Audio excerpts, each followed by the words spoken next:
trong ngũ play nên xin bác hối nên xin trong ngũ Giêsu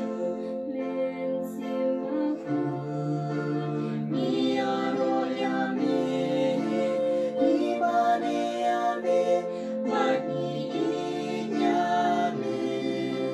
nên xin bác hối Mia royami imane ame mani inyame nên xin bác hối nên xin trong